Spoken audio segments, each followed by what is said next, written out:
All right, let's see if you guys can find me now. Okay, sorry about that. I had an orientation problem. Boy, who would have thought in this day and age, in 2019, that I could have some sort of orientation problem? All right, well, it locked me into portrait mode, and now I'm back at you. How's it going, Josh B? Welcome to the live stream. I hope everyone finds their way over here because this is the new live stream. This is the wild stream. Landscape is very good. It looks like the stream quality is pretty good today, so that's good. Now we're cooking with gas. That's right, Bob. Thanks everybody. Kirk, what is up? And 186, what's up?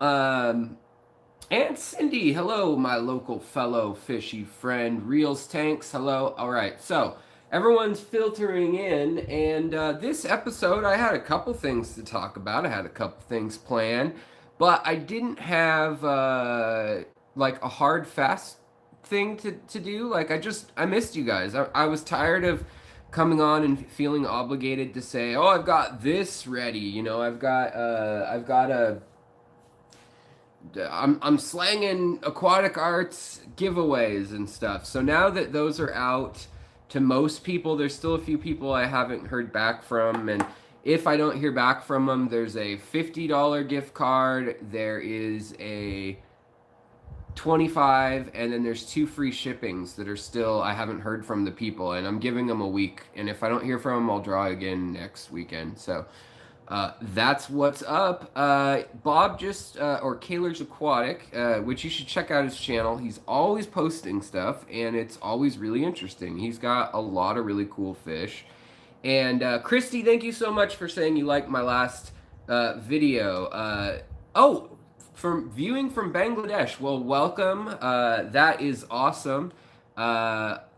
And I appreciate that. Welcome to anybody from wherever you are. If you can understand me, you're welcome to watch. If you can't, you're welcome to watch too. But it's probably a little weird.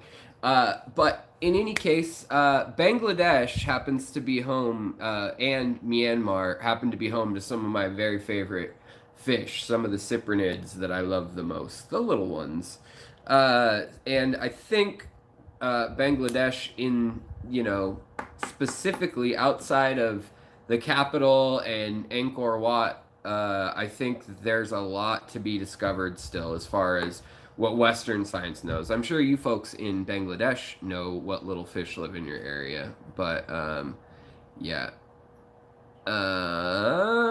Yeah, oh man. It, let's see here.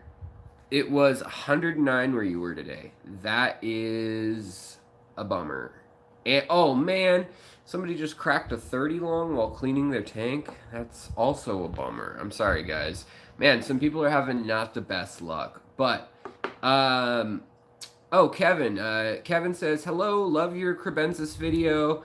I went out and got a pair. Do you recommend ditherfish with them? I think I like ditherfish with crebensis. You don't need them at all, unless the male or female, sometimes oddly enough, starts beating up on the other one. But usually they'll kind of like go into separate corners, and then they'll start getting used to each other, and then they'll start kind of chasing each other, and that's normal. But if they start harming each other or like smashing their face into the corner or whatever, that's when for sure you'd want to ditherfish. But usually, I've really liked putting fish from a region in with another fish. So like some little barbs, like some of the mini dwarf stripe barbs, those work well. They only get like an inch and a half. The ones I'm thinking of don't get any of the big barbs probably.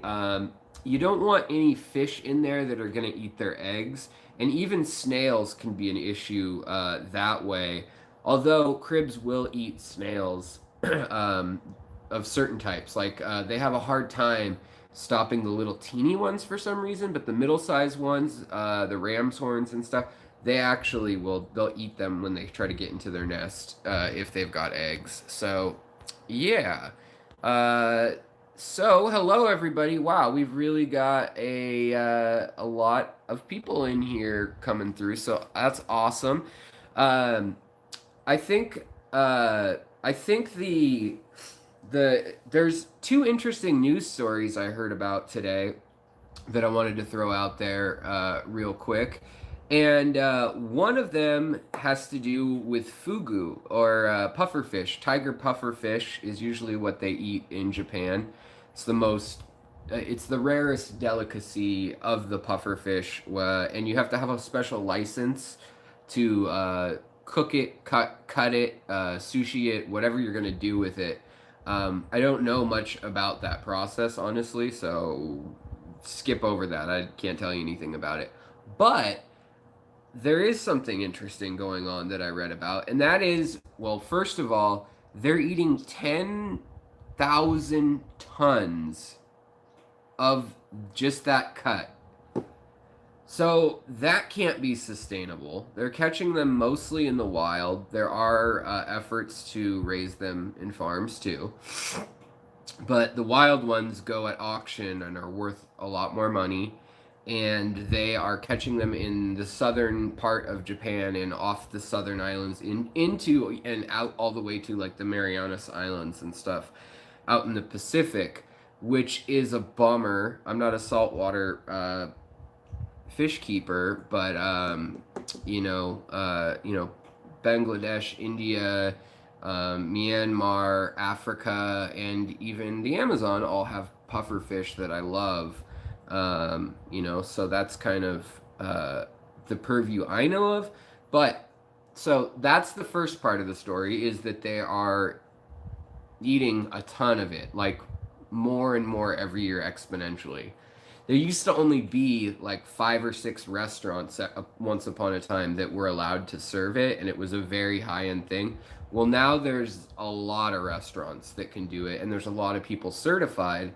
And the thing that I found most interesting about the story, beyond that they're eating all of these fish, which is a whole lot of fish they're killing, is that they said they've had over 20 deaths a year the last 4 years, and almost all of them were either someone who didn't know what they were doing, but more often it was because they have hybridized.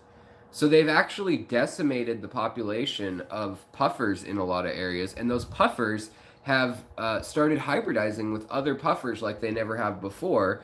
And in some cases, they're eating the roe or the eggs out of the ovaries of the female puffer, and that is extremely toxic. Whereas apparently a male puffer has some sort of in its testes, it has some I don't know, texture or organ meat that looks very similar to the ovaries of a puffer, and it's prepared, and it's killed 20 Japanese people last year. So I found that interesting, and the chefs, these trained chefs, they couldn't tell the difference because the hybridization made them look the same on the outside, but their organs were different and their toxic capabilities were different. So I thought that was an interesting story.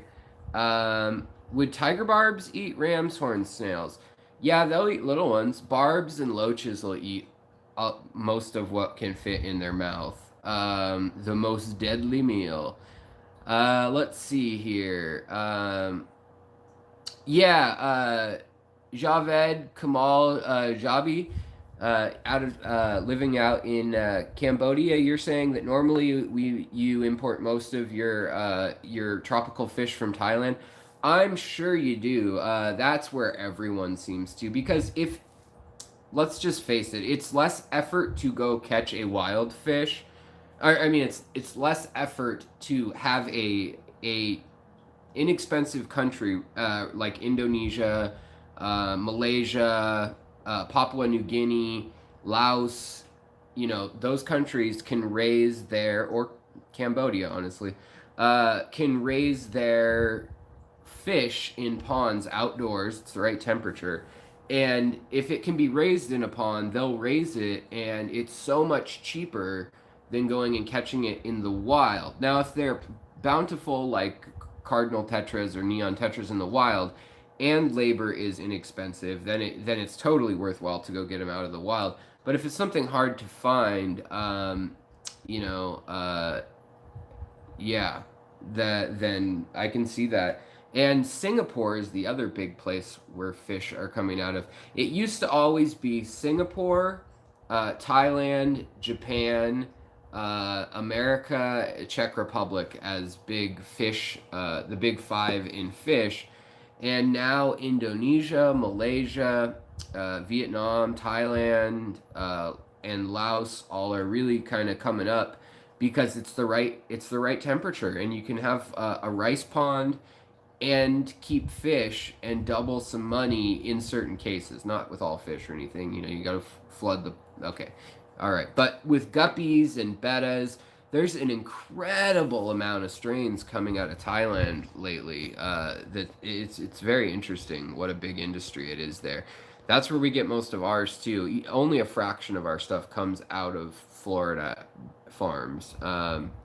Let's see. Somebody says, "Well, I thought that only the organ." My understanding on fugu is that it's not the meat itself that's toxin; it's an organ. Yeah, it totally is. So you have to avoid that organ, but apparently there's something toxic that differs in different puffers. Um, and somebody else said in captivity they don't have poison. Yeah, I don't know. Maybe that may be true. I'm gonna assume so. I could see that. Same with poison dart frogs. Yeah. Uh, let's see here. Tell me something about a Banjar Arowana. Wow, I wish I could. We can't have them.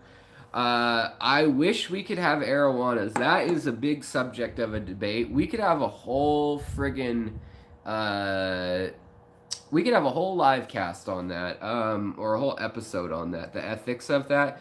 Because in Canada, they allow arowanas. Now, all they have to do is they have to have a CITES certificate. I say all, but I'm sure it's an involved process and lots of bureaucracy.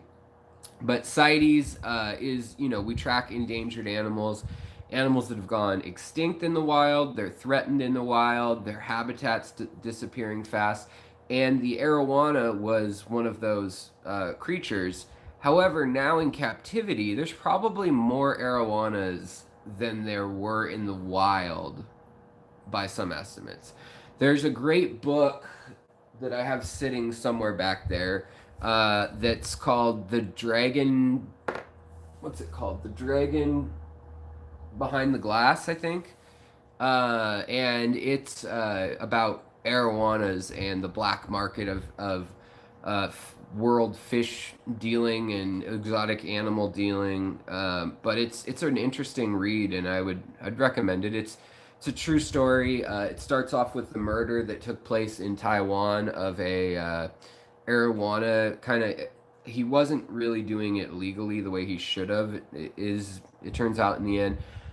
He was raising more than he was allowed to have and trying to breed them and stuff. But he had arowana at a pet store, and someone came in, killed him, took the fish, and his father found him murdered, and the fish all gone.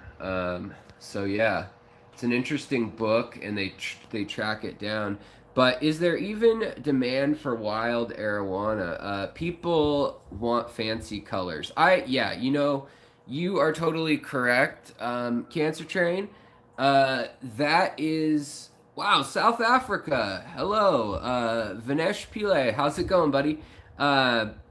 Welcome. I love it when we get people viewing from all over the world. It makes my day. So from Pretoria to the Cape, or from Lesotho Swana to the Cape, welcome. So I agree. Hold on. Let me get my plug in. Dr. Pepper, start paying me. This is dark cherry Dr. Pepper. Black cherry Dr. Pepper. I don't know. They get it once in a while at my local store. Sorry, guys. It is hot in here. It's like something like 400 million Fahrenheit, I think. And that's roughly like 2 billion Celsius if you convert it. No, it's probably 30 frickin' Celsius in my house right now, or I don't know, 100 degrees or something, because my house is on the third floor. The roofs are tin, or not tin, they're steel, and they're not insulated. It's an old building. Well, relatively, it's 60 years old, but yeah. So let's get back to that comment though. about the wild, and I'll get down to the other questions in a moment. But the wild arowanas.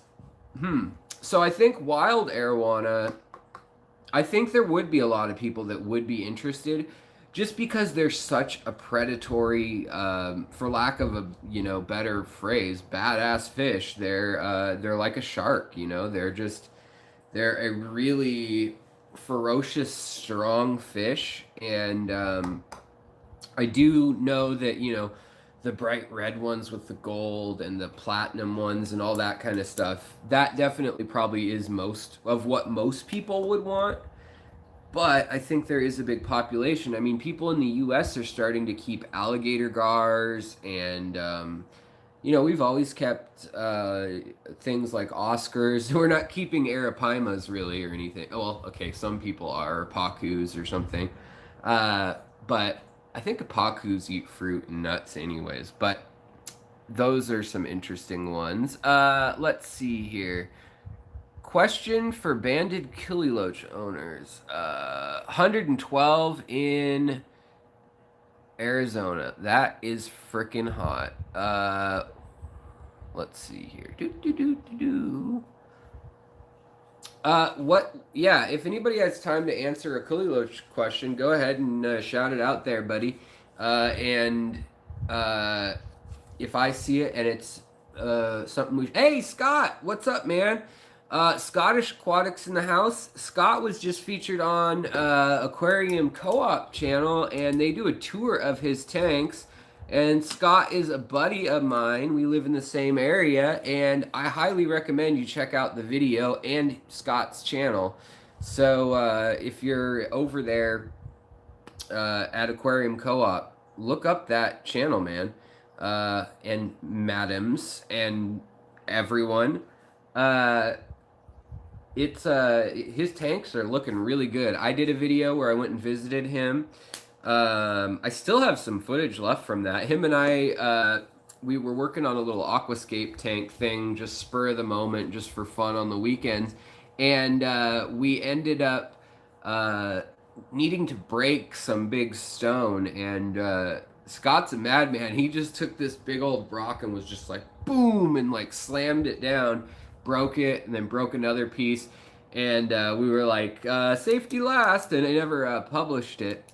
I'm calling you out, Scott. But no, it was really fun, and that's actually how we I don't know. That's how you make big rocks into little rocks, right? That's what they used to get paid for in jail, or not paid for.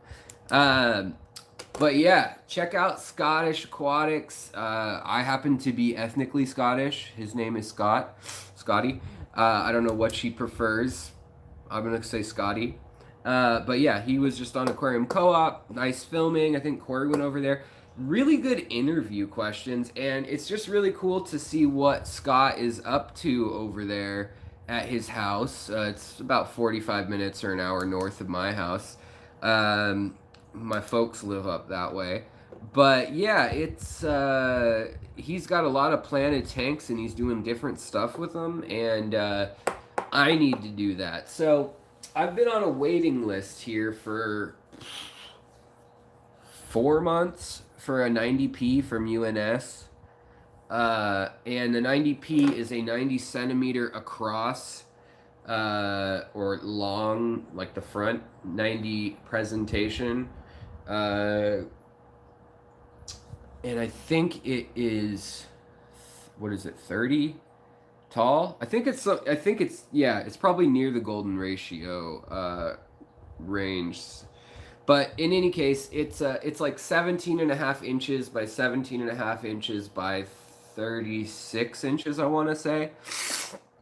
But I've been wanting to do escape so badly. I'm just like losing it. I haven't had any motivation to redo my 40 because I've got so many little baddis in there, like little female baddis and baby cories, and like I just haven't wanted to like mess with their mojo because they've got this thick amount of vegetation, and I haven't been running CO2. I don't know what I'm doing. Like I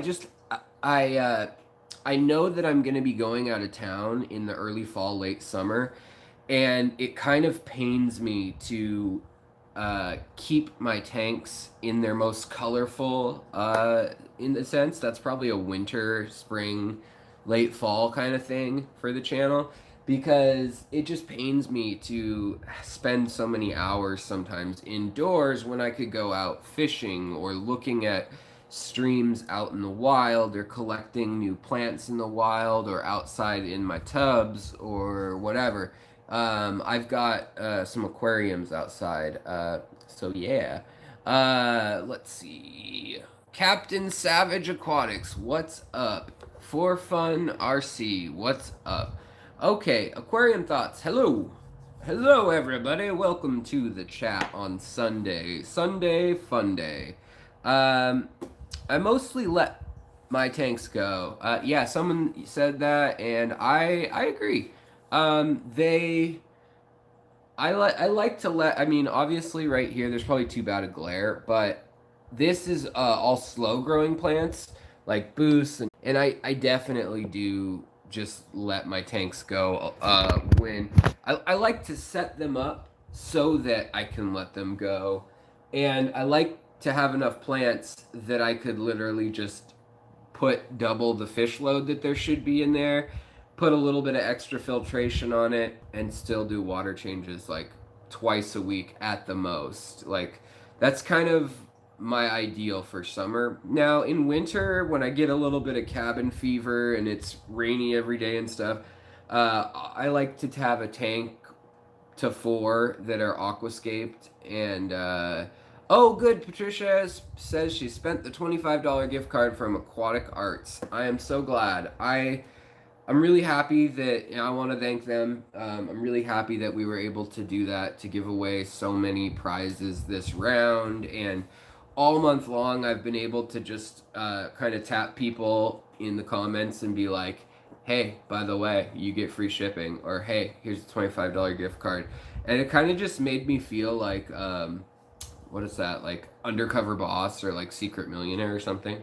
Not to boss anyone around, but it's cool, and it's possible because of you guys. So the more you guys go to Aquatic Arts and order stuff, the better it's going to be next round, because they're saving, I guess it ends up being after taxes and everything, about 4% gets reinvested into the giveaway. So it's going directly back to the people mostly who spent the money. And it goes to people who are just on my channel, new people who are checking out Aquatic Arts and whatever. But, you know, if you bought something, you got 100 extra points, 100 extra opportunities to buy, to win. So that's pretty weighted. But that being said, a few of the people who got polled did not buy anything. So that was also cool. I don't know about anyone else. Alex is frozen on my end. Uh-oh. I hope I'm not frozen. I hope I'm not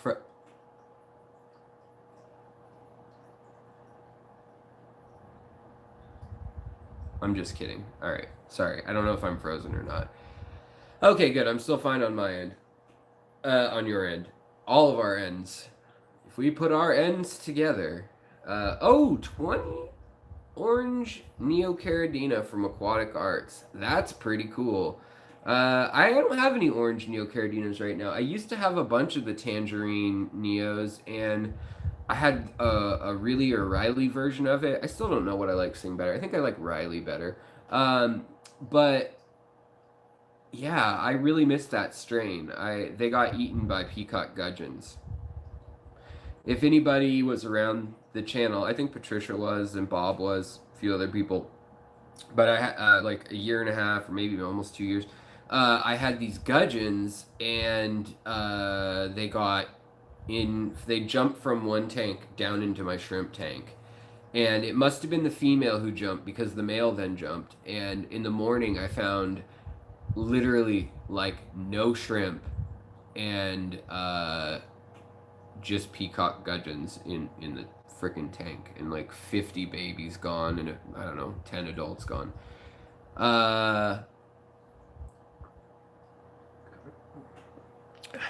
Varan ID guy. I am I'm so frustrated with shrimp. I set up a shrimp specific 10 gallon, let it go for a long while, get algae, planted it, added shrimp. Many females became buried, and then they started dying one by one. Oh man, that sucks. I have a colony of cherries in my 40 breeder, high tech, and they're breeding like rabbits. Can't find out why they're dying in the 10. Man, that is that is interesting. Yeah, the shrimp sometimes, I mean, I've got shrimp outside that get to you know, 55 or 50 degrees Fahrenheit at night, and they get up to 85 degrees Fahrenheit in the day, and they're doing totally fine. Like, they're not breeding really, but they're doing totally fine, which is like, I don't get it. And they're in a container that has no filtration. It just has rocks and plants in it. And I haven't done any water changes. So yeah, let's see here. Oh no, somebody said a damselfly wiped out their blue diamond colony of shrimp. That is rough. Yeah. I was figure I'll show you what I was working on. Maybe Ginger will see this live stream. Ginger Graves, calling you out, girl. Just so you know, I didn't forget about you. So I did a picture of her fish. I'm just doing a quick peek. Did a picture of one of her fish. I'm doing 3 pictures for her. Another one of her goldfish that's sketched out. I haven't made it steampunky yet, but that one's going to be more steampunk, whereas this one's more serious or traditional. And I use Sumi ink, and then I used some aquarium water out of here. Made sure it was clean. It's not going to stink. But yeah, so I've got some of that going on, and you know, I thought that would be something you guys might smile at. I'll show them when I'm done. And then also, right now I'm looking at Teespring, and I know I mentioned it last week, but I have plans to make merchandise for the site, because a lot of people are saying that they would like the art that I did on shirts and hats or whatever. And so I'm hoping I can set it up where like you guys can pick the black and white illustration, and then you can put it on like a fitted girl's tee or a cheap t-shirt or a hoodie, whatever you want, and spend as much on the material as you want, and then you know, I'll make $2 or whatever it is off of it. Like, I don't care about that part, but I would like to be able to get it out to you guys. Just it's, you know, whatever. It's just, it's fun to have my art out in the world. Honestly, that's what I mostly care about, and if you guys want it, I'm happy to do it. Yeah, so yes, that's interesting. So this guy on here is saying that he had shrimp in a 10-gallon tank, and they aren't breeding. They're dying. They're dying one by one. Took all the substrate out and everything, and they're just not doing well. You know, with shrimp, usually the case is that you're doing too much. So you're doing too many water changes, or you're, you know, if you've got the tank cycled, maybe the tank never fully cycled, and then once one shrimp died, it made ammonia, and then another one, and another one, and another one. That could have been the thing. But the other thing is, if you have, oh yeah, if you have a monos in with Neocaridina shrimp, also what you would say, like you're saying too, Amanos can pick on Neocaridinas to the point where they stress them out and kill them. I've seen it where my colonies won't have any babies because the Amanos steal all the food and literally smack around all the other shrimp, especially the babies. So that part's a bummer. Oh yeah, sorry, Bob. I lost that website. I forgot about renewing it because it went to an old email that was from college, And I guess I just assumed that I could keep this college email address forever and didn't really think about it. Well, I couldn't, and they sent me a notice saying they were going to get rid of my web domain name, and somebody spent $400 to buy somainc.com. But I still have my portfolio, which is www.somaincdesigns, and ink with a K, somaincdesigns.com. So you can still see some of my art there or on my Instagram. Sorry, Bob, I forgot about that. Yeah, so the guy then contacted me and he's like, for $2,000, I'll sell you your old website back. And I was like, yeah, you can go swim a fish. Um, okay, so what are my top? Oh, that's a good question. What are my top 5 aquarium channels? Well, it's always changing, but um, I like Tank Tested. Alex is a nice guy. I've met him. Beautiful cinematography. His voice is a little bit too NPR for me, but sometimes I love that. Like sometimes I'm in the mood and that's great. Other times it's a little bit too calm for me, but I just think he does like a really, really professional job. He picks interesting subjects. He's responsive. So I like Tank Tested.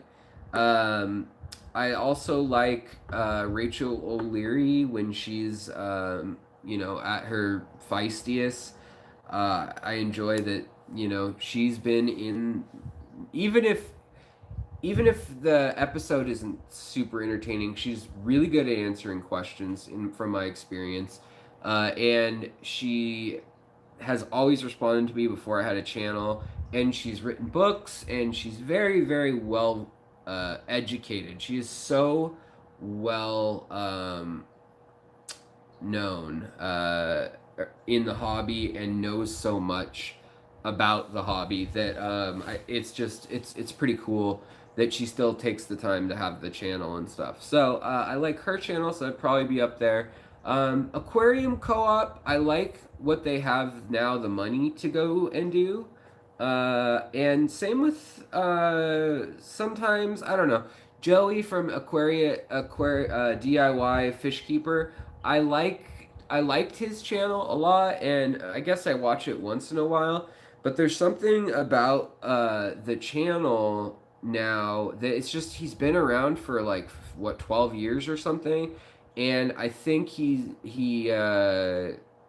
just he said a lot of stuff, and I think he's probably tired of saying some of the other things, and then he's maybe stuck in his ways a little bit rather than learning new fish or new things a ton. So he kind of just seems to rehash different combinations of the same stuff. But I really love his enthusiasm, and I like his ability to, with the money from his channel, just like Aquarium Co-op, to have a good production value, an editor. Both he and Dustin from Dustin. Oh, that's kind of funny. I have a Dustin's Fish Tank shirt from when Dustin and I met. I drove him around Seattle when he was here.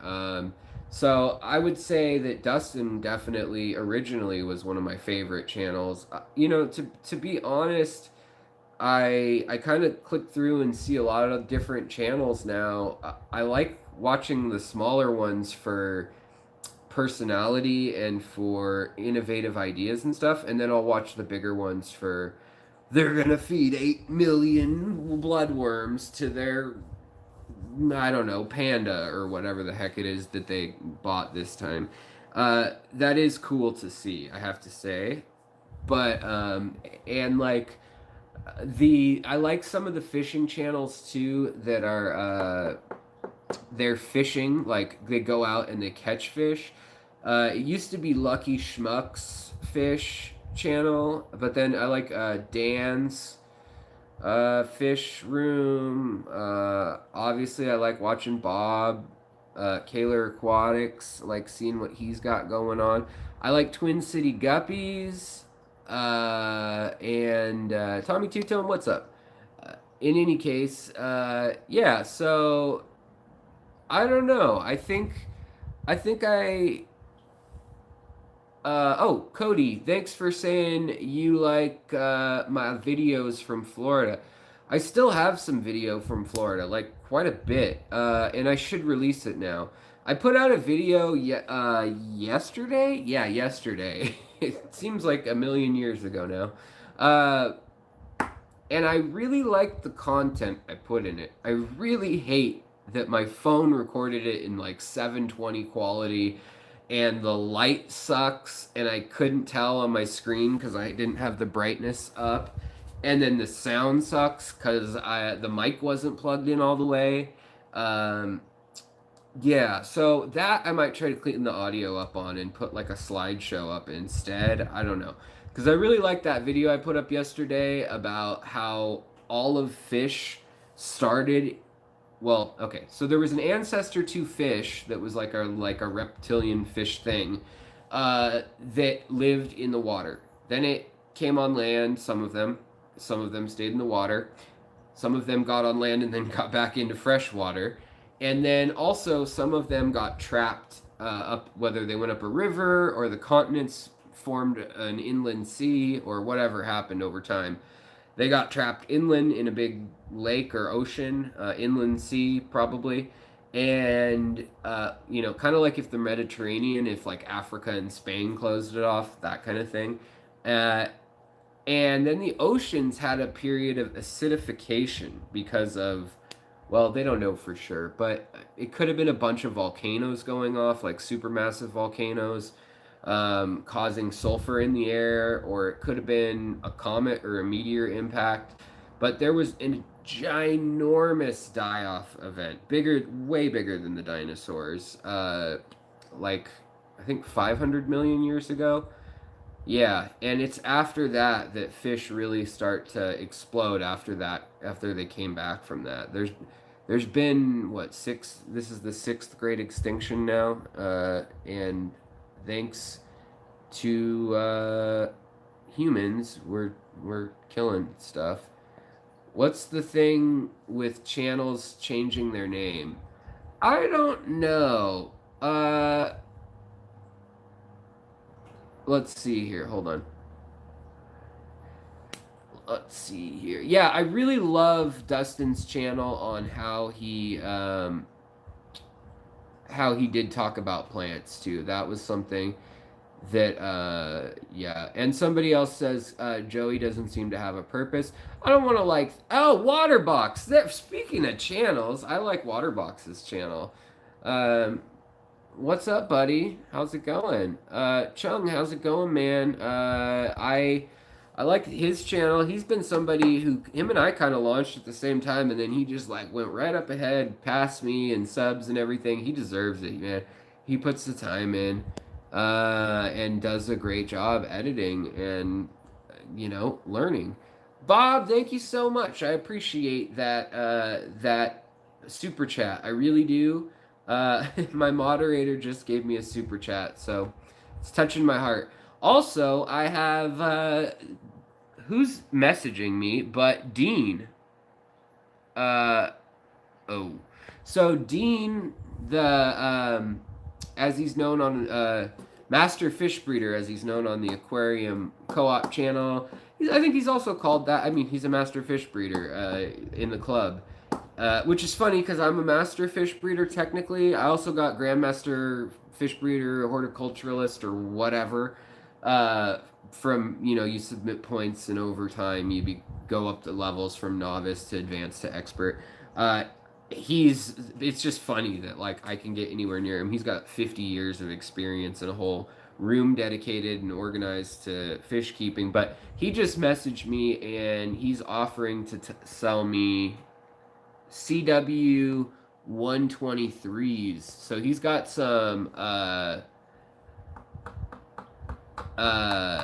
CW 123s, which are like these little, or they're not that little, but they're cories, and they have yellow on their fins. And he's got like 30 of them. He got them in Peru, and he caught them himself. And he's offering them to sell them to me for $10 a piece.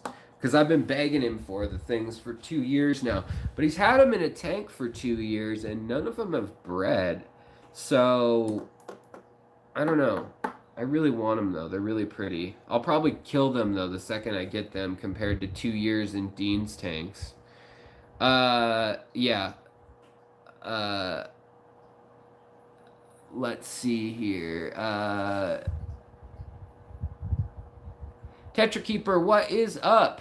I hope you got my email, Tetra Keeper. Waterbox, I see you got pom pom crabs. You know what? I haven't looked honestly. I'm sorry, Chung. I haven't looked at Waterbox's channel in like a month. I'm sorry. I haven't gotten any alerts from your channel in like a month. I hate that YouTube does that. I am subscribed to like 50 channels. A lot of them are history based or science based. And yes, when I say I want to subscribe and I click the little thing, I want to freaking find, I want to watch all, I want to know about all the videos. Now they're like, they alert some percentage of the viewers. And if a percentage of the viewers, even when you click the alert me every time, they don't. They only take a percentage of the viewers that have that alert on. And if at least half of them go and check out the video, then they'll pass it on to the other chunk of people. But if you haven't like logged in and searched out their channel in forever, or it's not on your wall because it's not trending within the topic or within the other videos you watch, it's just gone. And so I don't know why, but Waterbox hasn't been on my radar for a while. All I'm seeing is Primetime Aquatics and Master Aquatics and what else is Aquarium Co-op always shows up.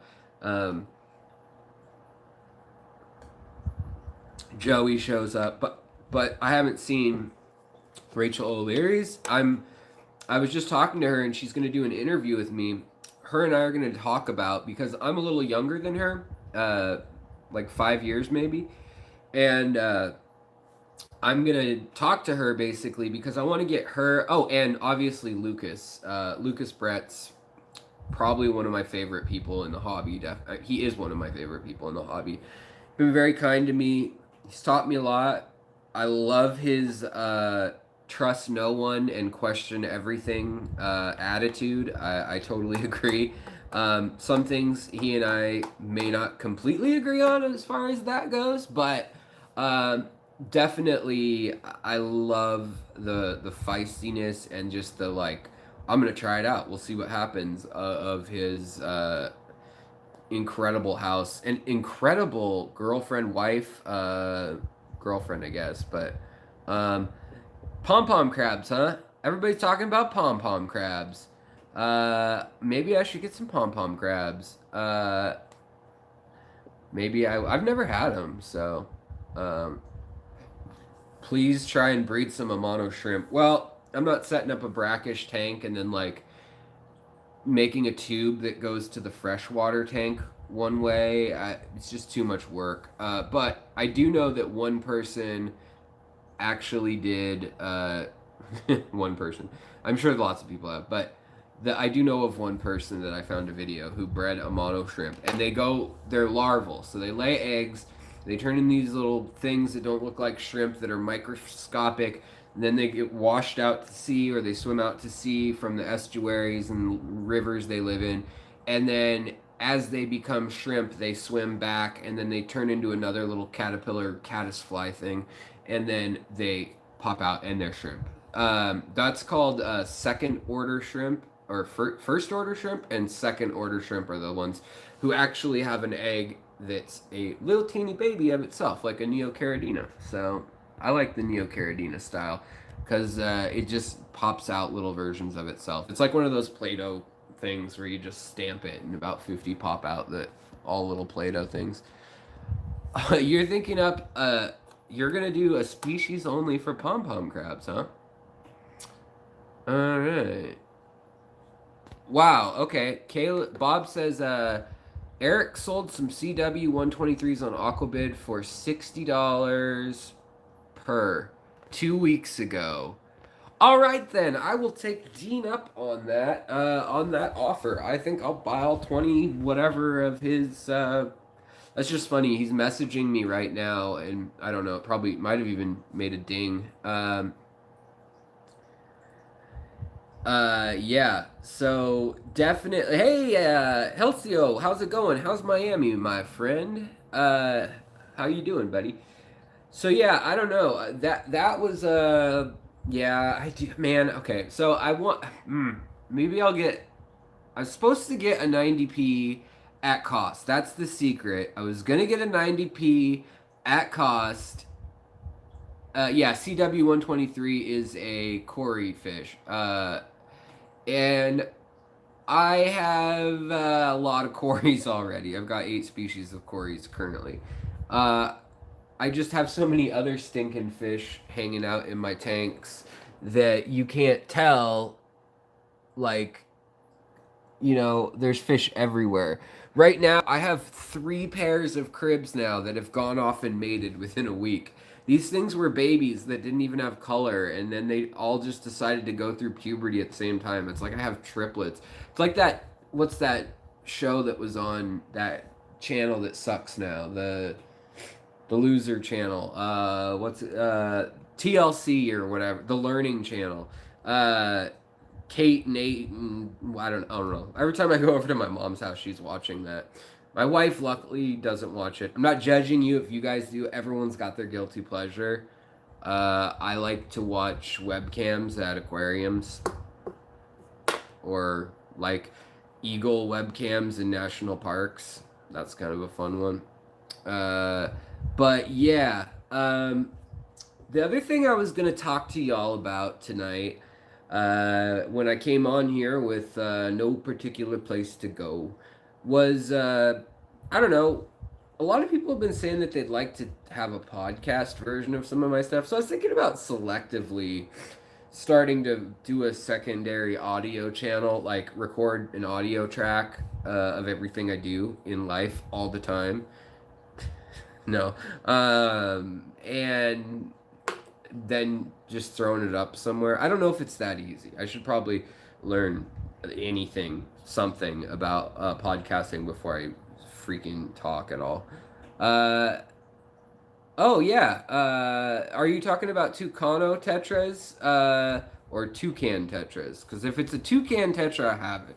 But if it's a Tucano tetra, I've had several of them, and they're like 20 bucks a piece or 15 a piece, and they're pretty. I would get some Fongsi Rasboras instead. They're really pretty, and they have similar colors, similar habits, and they're a little less nippy. That being said, I would say the Tucanos are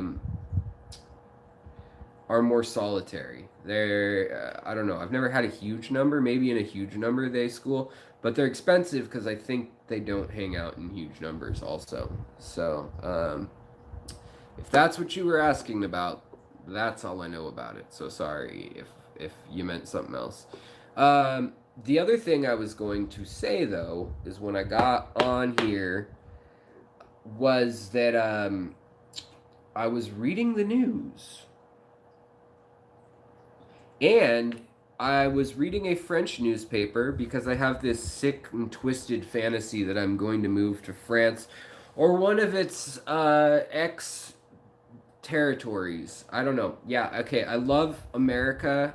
A lot of things about it. Hate a lot of things about it. I'm sure I'd hate a lot of things about everywhere I go. But the thing I love about France or Italy or well, a lot of third world, or I shouldn't say third world, I should say developing countries that I've been to, countries that are a little less wealthy than some of the Western countries.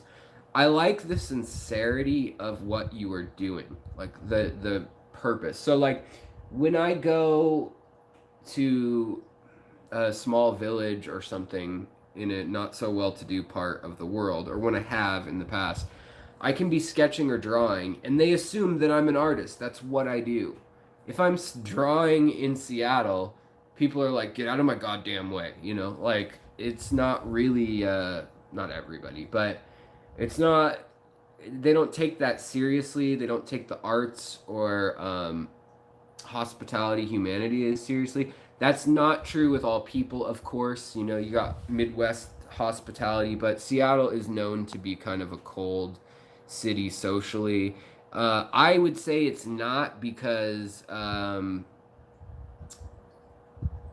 I've grown up here, and I mean, I know like if you have a clique, if you're into drinking or being a pothead or going to the ballet or whatever the heck it is, there's a group for you.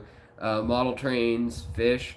There's 4 million people in the Seattle metro area easily now, and there's a group of people for you. But it is people in general in every city, I think, are just more tuned into their devices and their group that they're already plugged into. Because I don't need to say hi to this weirdo on the freaking bus with a fish shirt on or with a PH fish shirt on, which might be me too. You know, like, but I always talk to everyone when I go out. I don't know if you'd pick that up from me. I just think you can always learn something from everyone. And the main thing I don't like about the U.S. Lately, and this is so not about fish. I'm sorry, but I'm not saying I dislike the U.S. I'm saying that that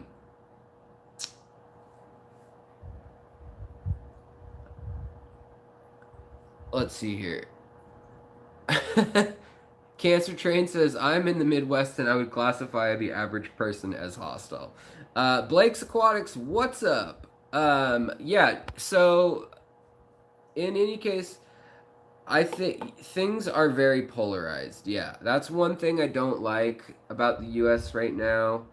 Because like 90% of the stuff that everyone argues about is stuff that no one cares about. Like when it comes down to it, we agree on everything else and maybe we want to do it differently, but we have the same freaking values. And yeah, that part's annoying. France wouldn't be any better. They love to riot and do things and break things because they don't agree with stuff. Democracy, republic democracy. But yeah, I agree, Bob. People feel like they take more of my patience these days. And that's not to belittle. That's I mean, I don't think I'm so great. I'm sure I'm taxing to some people definitely. But um yeah, not everything's so black and white. I mean, not everyone who voted for Trump's a racist. Not everyone who didn't is a friggin' communist or socialist or whatever. I mean, it's just silly. The politics stuff has gotten nuts. Oh yeah, I got you. I said that we're a republic democracy, not a democracy. I get it. There's also the People's Republic of China. They have a republic of people in the Communist Party you can vote for. Um, I came for the fish. Yeah, okay. You're totally right. Let's get back to fish. I got on a tangent. Um, man, you guys are funny. Damien, I love you, man. Uh, so I got on a tangent because I was saying I was reading a French newspaper. In the French newspaper, they had an article, and from what I can understand, uh, they did a study with these guys, cribs, cribensis, striped cribensis poulters, and tinniatus, and also with convict cichlids. Now, what this test was about was to see if fish can feel pain for one, and if fish have emotional pain and can remember emotional pain. So this was an interesting one because a lot of people have claimed over time that fish don't feel things, fish don't think things. Goldfish only remember 3 seconds. It's a bunch of crap. Like, how could a goldfish know that you're coming to feed it and come up to the top of the water and go crazy? I mean, go to a koi pond. They know when someone's over the water, it's feeding them. That's not the natural order of things. Fish don't naturally see a human or a bear on the side of the water and swim over and hang out and like do nothing and wave like, "Hi, I'm here, eat me." Um, yeah, so goldfish have long memories. Let me just get that out of my system. They have memories of years. They may choose not to remember a bunch of things, and maybe they don't analyze those things, but they do have the ability to form memories. You can scare them if you wear like a blue outfit and a red outfit, and the red outfit you just chase them, and the blue outfit you give them food. They will duck and cover when you wear the red outfit. That is a test that they have done in the 1950s, and they figured that out. Also, while they were doing the baby Albert white rat test, if you don't know about that, check it out. It's awful. They just played loud noises and scared the crap out of this kid every time they showed him a rat, and the kid was just warped from loud noises, rats, like flashing lights, like all the things they did just ruined the kid. It's not funny. Poor baby Albert. All right. So what I was reading in the French newspaper, though, I hope I didn't read it wrong because I'm gonna sound dumb, and it's coming out in English, I'm sure, soon. Coming to it, it's probably already in English somewhere. I'm not an awesome French reader, but from what I could see, and there were English people working on this, so there were some abstracts that were English quotes and then had a French translation, which of course I didn't read the French translation. But what it said was they took two fish, two males, and then they had a female, and so they put the two males on this side of a tank. So this is a wall. This chapstick is one male. Pretend there's two males, and the two males are hanging out behind a wall in different cages or different tanks, and it's a mesh, so they can smell each other's pheromones and things. All right, and so then they put a female, the pretty one, a crebensis female, in this part of the tank, and they let her see both the males, or three males, or four males. They did it a bunch of different ways. But she sees a male, and she picks a male. She goes, "Oh, Burt's Bees. I love Burt's Bees. Well, can we get together?" She hangs out. She starts visiting him on the mesh every day. They hang out nonstop. These males are like, "Oh, what? This sucks. Like, she's not paying attention to me." And then what they did, so they did this test like 50 times. And so 25 of the times they did this test where she got to be with, where the fish that was the female got to be with the man of her dreams, the crib that was strutting his stuff the best, doing the best dances and all that. Cribs are awesome if you haven't raised them before. They're very smart. You can tell that just by watching them. At least as smart as like a squirrel or something. Probably smarter than a squirrel. I don't know. Okay, so cribs teamed up, happy. Other half teamed up with the men that they did not want, with the men that they avoided the most statistically out of, I don't know, some of the tanks only had two guys, some had three, some had four.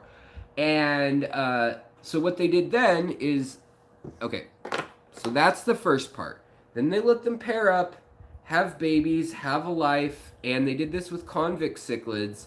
And when they did it with convict cichlids tend to be monogamous, and they want to mate for life. Some will mate again, but many will not. It's even happened, I've had cribs that have died within, I've had two cribs now where their mate has died and they're dead within a month. So sometimes the bond, I really think, is like a broken heart thing, and they're done. Especially if they've already had babies, they're done. Other cribs I've had, and they're mate with whoever. So maybe they're just like people. But the thing that they did in the study that's so amazing is they taught all the cribs on their own before they did this pairing up. They taught them, all right, so this is the crib. This is some stuff my mom brought back from China for my wife. And this pen is another thing. And the chapstick is not a male this time. It's another thing. Chapstick's no longer a male crebensis. Okay, so the female fish or male fish, before they were in speed dating, Who Wants to Marry a Millionaire, or whatever, they were in a tank, and they had two boxes. Okay, it started with two boxes. One box was a blue box, and one box was a white box. And then they had a box that was light blue. or they had a black box and a white box and a gray box. So what happened is in the blue box, whenever they nudge the lid off, there's bloodworms inside. If there's a lid on the box, they could nudge it off and they get as many bloodworms as they want to eat. And they're like super stoked about that. So of course the cribs want to do that. Now I thought like they'd be able to smell which one is it's in, but they can't. Apparently they can't smell is what I learned. That's not true, but so then they've got this box, which is the white box, and the white box there's nothing in it, and they'll put a lid on it, and at first, of course, the cribs would come and they learned, oh, when there's a box, I should flick the top off of it and eat the goodies. Well, the other color box doesn't have any goodies, so then they started putting both boxes in the same tank, and this box still had the goodies in it, and whenever the top was on it, it had goodies. If there's no top, there's nothing in it. If there's a top, he could still nudge it off, but then he didn't get the goodies, or she didn't get the goodies in this one. So the stakes got higher. The crib had to pick correctly, or so it couldn't just guess both boxes and then get the good box. Well, they all really quickly, like within a matter of 2 days, figured out that they can only do the blue box. And I think the thing reset every 8 hours or something. So they were able to do it 3 times a day or something. So then what they did is they added another box. So this is the light blue box. If this was blue and this was white, this is in between. And they put a lid on it. And 50% of the time, they would put worms in it. And 50% of the time, the crib would get worms. So the crib would still, in the control group, the cribs would still always check the box so say this is black, this is white, this would be gray, or soft blue, and this is dark blue, and this is white. The cribs would still assume, well, maybe it's in there half the time. So then they paired them up, they let them have their babies for a year, do whatever, raise their babies, and then they took their mates away from them. And then they put each crib away from its mate in the setup with the boxes from a year earlier. And the box that had the worms, it could go there and get the worms still. The box that had nothing still had nothing. But the new box, they took away the other boxes after they kind of just re-showed them the trick. They took the box here that was gray or light blue that had worms 50% of the time. If they had lost their mate, they never tried the box. Almost always. It was like 1 out of 25. And the rest of them never tried the box. So they are saying that is optimism versus pessimism and the will to go on and things like that. I don't know. It's an interesting study. Maybe someone else, I feel like someone smarter than me definitely thought about it and wrote about it. The other thing that they realized in the study, and I need to read the English version because I don't want to toot my own horn. I understand French enough to read it usually, but I'm not fluent, so there are some words that I don't understand, especially like when it's talking about like something related to the aquarium that they call something else there. But yeah, so that's a cool study. The other thing they found out inadvertently in this study that's really cool, so these are different things again, just because they're like in my hands. I'm sorry if everybody's like, what the hell, is this like a product placement thing for like Burt's Bees and Dr. Pepper? But so I could have used Google Translate. I could have, but I don't like to. I mean, I will go back and do it. I didn't have time to read the whole article both ways. I was just glancing through it, reading it, and then I read the abstract, which was also in English anyways. Like where it was published, I followed the link. So again, and then this is the universe. See, my angelfish wants food. See, he wants food. He knows. He learns. Sometimes he'll splash me, right, buddy? Sometimes he'll splash me if I tease him enough, or if friends come over and they're sitting right here, he'll just mean mug them like, and then he'll sometimes tail splash water at him or whatever. Hold on, let me feed him real quick. You probably shouldn't feed your fish every time they beg, because they'll get fat and lazy and lame and beg all the time. But I'm gonna feed him because he lost his mate and he has no optimism. Okay, guys, so the other thing they learned in the study, this is the last, these are my parting words tonight. Have I had shell dwellers is a question. I have, and I can answer a question about that later. But I've had shell dwellers, they're fun, and I'm drawing shell dwellers.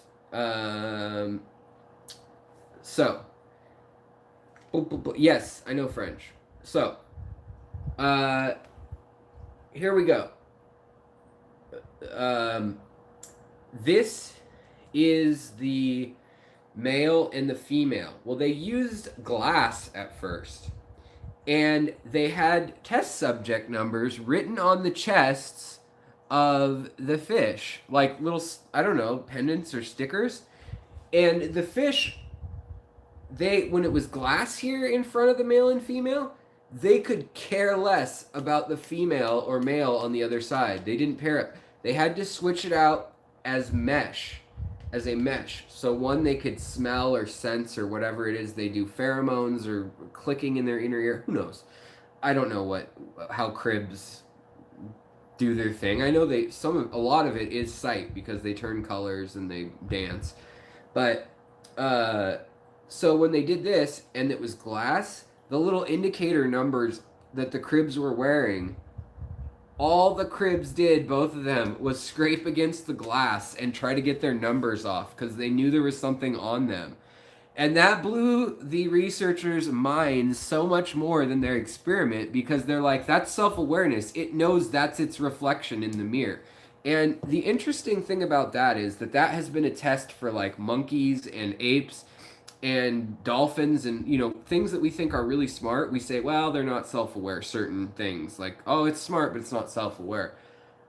Maybe that's just a certain kind of intelligence, is like awareness of person, your reflection. That's it's abstract reasoning to know that you're there. But yeah, so let's see.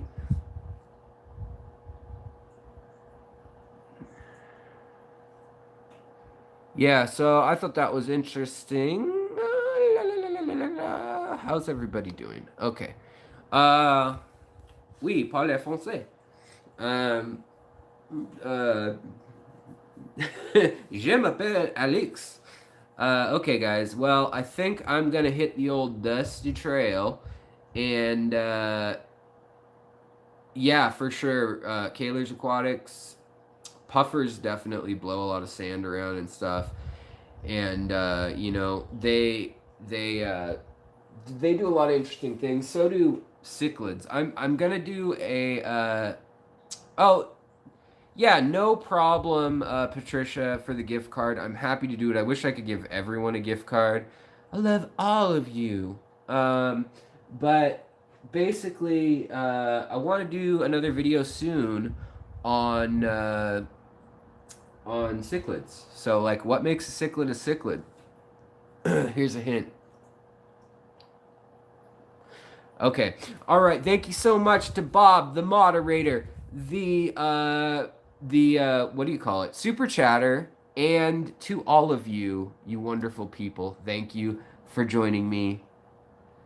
Good night and farewell. Have a great night, everybody. Thanks for watching the stream. I'll catch you guys later. Bye.